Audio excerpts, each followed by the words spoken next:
beginning of our life. So how'd you two meet? I came back from the Army, and I had a girlfriend.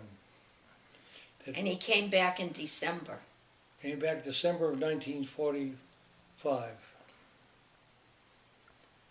And she had waited for me all those years while I was in the Army. And I thought I was going to marry that girl because she was so faithful to me. She wrote to me often, and she kept my morale high. Her name was Selma Cates. I met her in high school. But then I thought about going to college when I came out. And where would I go? I was just a poor student in high school. But where would I start? I thought maybe I could get into the University of Massachusetts. There was a new university in Amherst. And I asked my brother if I could borrow his car. He had just gotten out of the Army before me. And he said, "You can't use my car. I saved that car all through the war." And I put it up on Blocks. so that it would be, the tires would be all right, everything is brand new. Yeah, I'm not going to give you a chance to use my car. I kept bothering him. I wanted to take that car. And I says, "I won't promise you I will not do any harm to it." It was a winter day, and I drove out with a friend of mine to Amherst, Massachusetts. And I visited the campus. I didn't have an interview, but I looked at the campus. It was getting dark, and it looked like it was going to be snow when we came back. And on the way back, it came down very, very heavily. And in Newton, Massachusetts, or Wellesley rather, it got very dark and very slippery. And I was driving, and I saw a red light ahead of me that was going downhill. And as I came up the hill, I applied the brakes. And the car skidded to a car that was sitting at the intersection. I hit him. My car went up on the bank, completely demolished. Did you get hurt? I broke a front tooth. I had to call my brother and tell him what happened to the car. He didn't say a word, didn't yell at me, he just wanted to know if I was all right. And then I had to go take a bus all the way home from Wellesley, Mass. When I got home, he didn't even speak to me, because I had ruined this one possession that he told me that I was going to do damage to, and I did it. How scared were you? Very scared. Well, anyway, we were living in we were staying at that time at my mother's house, at the house with my mother, and twin beds in one room. And he didn't talk to me, and I didn't have any money to fix the car. And I didn't offer anything because I didn't have anything to offer. And a week or two went by, and finally I said to him, "How was the car?" He said, "It's about time. It's about time that you asked me." He says, I don't have any money." I said, "I know that." He knows that. He says, "But I'll tell you what. There's something you can do."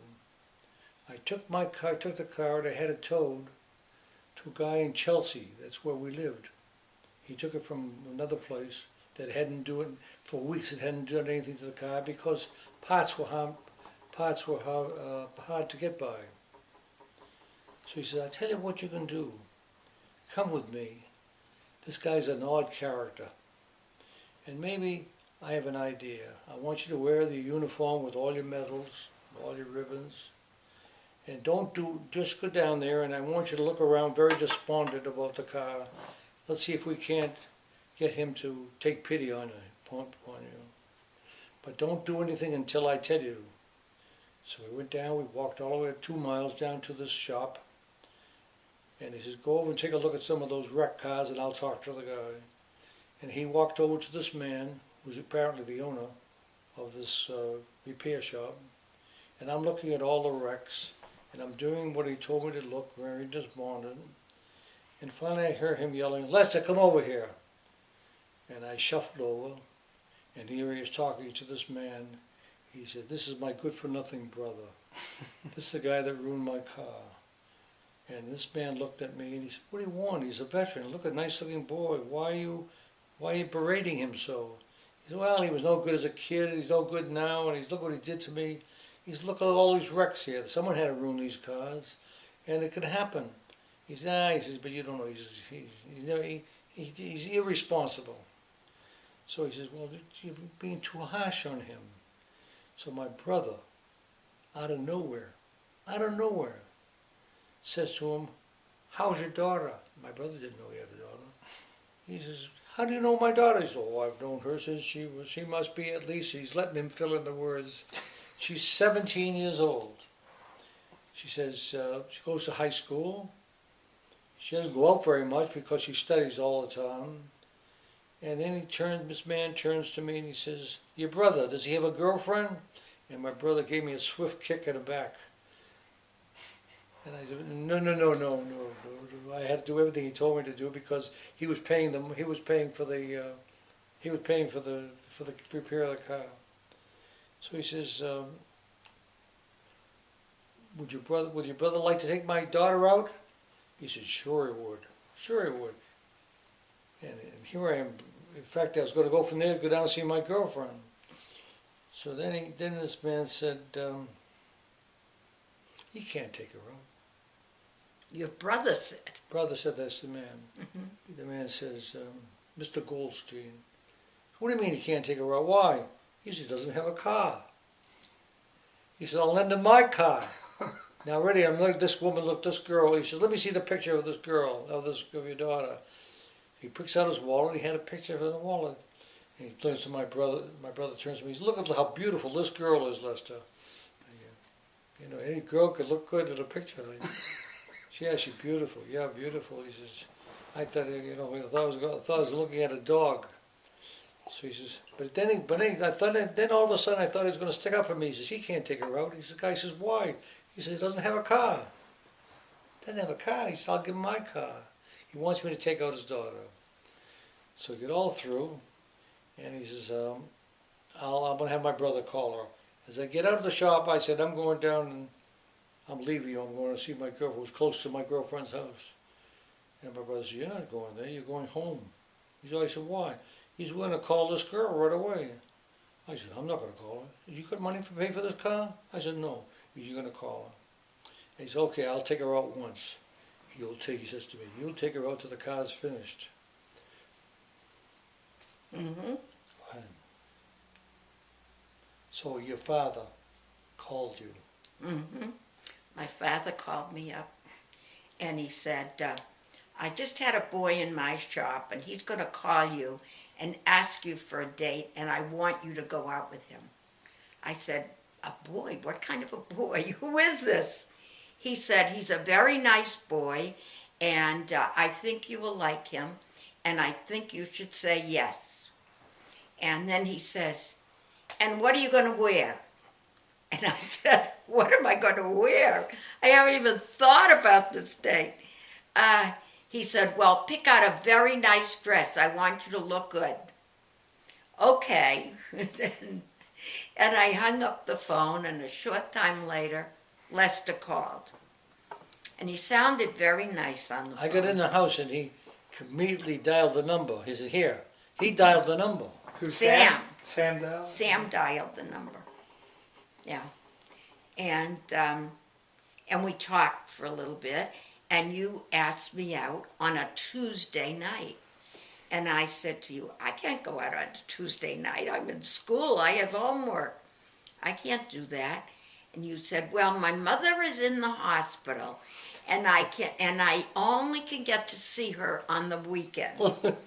And so I can't take you out on the weekend, but I'd like to take you out. Wait, and so you lied? Did you lie? of course. It's because of Selma, right? Your girlfriend. Right. He had dates with Selma on the weekend. I wasn't going to take out this dog, and then it would be seen in the middle of on a Saturday night. Go ahead. All right. And so. And your mom wasn't even in the hospital? No. Oh my God. So I said to him, well, since your mother's in the hospital, all right, just this one time though, because I can't go out in the middle of the week. So. Can I ask you a question? Did you think this was a sympathy date? Did you think that Think what? Did you know the story of why he was going on the date? And if you did know what the story was prior, would you have been like, I'm not going on a date with this guy? No. First of all, when my father said that I should go out with him, I mean, in those days, you listened to your father. Oh, okay. Yes. What if you knew if he had a girlfriend? Would you have gone out with him? No, I don't think I would have. No, not at all. And so, anyhow, Tuesday nights, my mother played bridge. And the routine at our house was she would go to play bridge, and I would cook dinner for my father and my brother. And so when he said that he was driving Lester to our house for the date, that meant I had to cook for Lester also, right? Which I did. All right. He walked in the door, and How'd I look? I see this very nice looking guy. I had never gone out with a guy any older than my high school friends. I had a boyfriend in high school.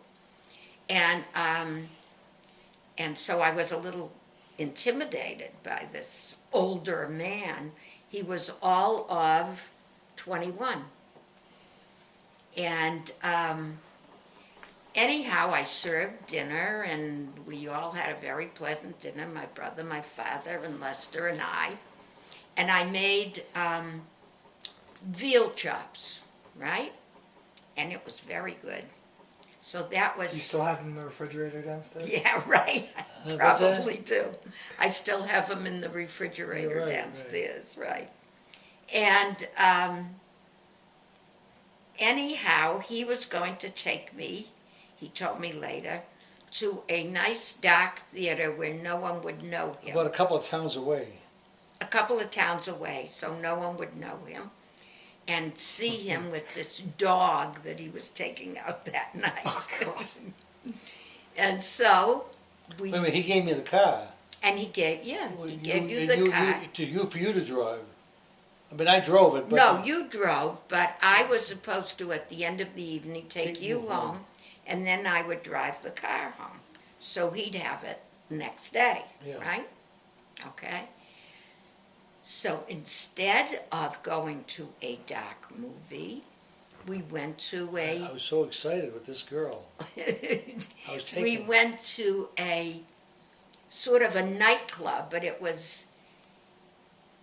Would you call it a nightclub? It was really meant for younger people without liquor. I mean, they had drinks and stuff, but it was like dancing. I think it had liquor. Think They had liquor. But they couldn't serve us. They couldn't serve. They could serve you, but not me. Did you Yeah. drink? Did you guys drink that night? He did. I didn't. I probably had a Virgin Mary or something. Virgin Bloody Mary. Why were you so taken by her, Grandpa? I took my breath away when I saw her. She looked like an angel personified. I couldn't believe. I had to catch my breath.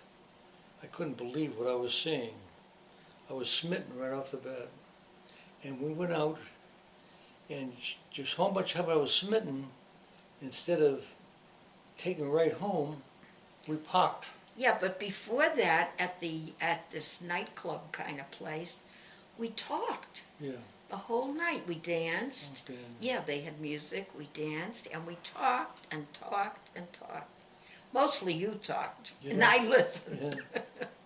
You know what's crazy is that you were just in high school. You were just a youngin', and he had I experienced was all. a young veteran. And he was an adult. He was. He experienced. Absolutely. But we didn't go home right away. We talked for a while. Yeah, we talked. But yet we didn't get home till about 2 o'clock in the morning. No, that wasn't true. Oh, what time? Not that night, no. 1 o'clock. That night I might have been home by about 12, I 12, think. 1 o'clock. Yeah, yeah. Now, here's the whole story. This is the end of the story because Because I'm running out of tape. I got into the house and my brother Sam was waiting up for me. And we slept in twin beds. And I walked into the house. He didn't say, he used one word. He said, "Well?" And I had a big grin. I said, "Not bad at all." He gave a big smile on his face, turned over, and went to sleep. He was satisfied. He was satisfied. He knew his car was going to get fixed. Now, And that's all he was interested in, was the car. He wasn't interested in me. Yeah. Yes, the end of the story, and it's the end of the story, is I had a whole period of time, I had to break up with that girl. It was hard for me, but I fell in love with your grandmother. I'm still in love with her today. We had such a wonderful time. The end of the story is that the car finally got fixed. But you know Well, something? I want to add something. The next day, I went to school, and my girlfriend Barbara was there. She said, well, how was the date? And I said, you know, I think I've met the man I'm going to marry. You know, Pierre.